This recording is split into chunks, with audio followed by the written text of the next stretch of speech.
Hello, I'm Joe Scarupa, Group Editor-in-Chief of RIS News, and recently I had a chance to speak with Peter Gerhardt, who is CFO of Town Shoes Limited, a Canadian shoe retailer.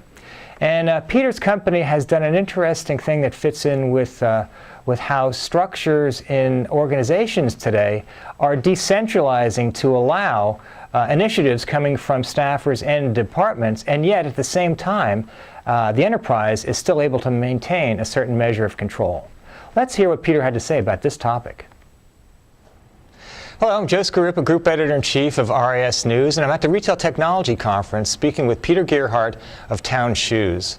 You know, Peter, I know that you have an interesting idea about how you can empower your staffers and your departments in your organization while keeping a measured amount of central control, but empowering people to come up with new ideas and new concepts. How does that work?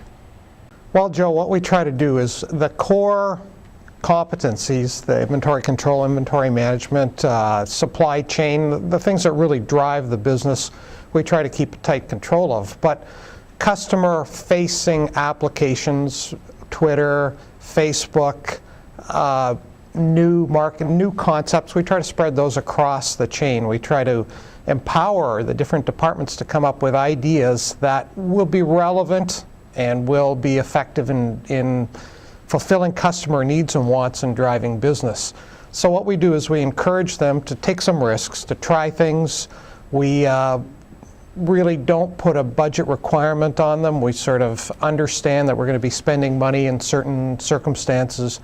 We try these things, but on a very measured basis. We try not to take too many risks. It's analogous to throwing things against the wall and seeing what sticks. And you know, if we come up with a few good ideas, we'll incorporate them into the core business, and we'll try to move forward with those.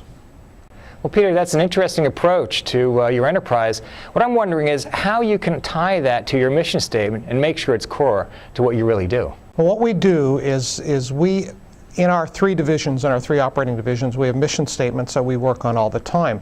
And on multiple occasions, we bring in our staff from across the country. We review the mission, we review what's going on in the environment, and we work with our staff to reinforce, modify, tweak whatever we need to do to make sure that our mission statement is relevant. And we discuss these projects that we allow them to work on. What they have to do is make sure that they are tied in to the mission statement so that they're relevant to what we want to accomplish, the goals that we set out as a corporation. You know, Peter, it'd be great if we could get some examples as to how that plays out. Now, I know it's an obvious case to think about social and mobile. They're new, relatively low cost of entry, but how can it play out in big core systems like supply chain and merchandising, for example? Well, for instance, for our merchandising group, what we've done, as opposed to in the past where everybody had canned reports and they had structure under which they had to operate, what we've done is we've used the new functionality that's available in modern database packages to basically create data for the merchandisers, for instance, to go ahead and do their own queries. So as opposed to giving them a report in a specific format and saying, you've got to work with this, what we let them do is say, we need X, Y, and Z. We'll come and we'll pull it out of the database, we'll put it into a spreadsheet, and we'll let them go to town on it.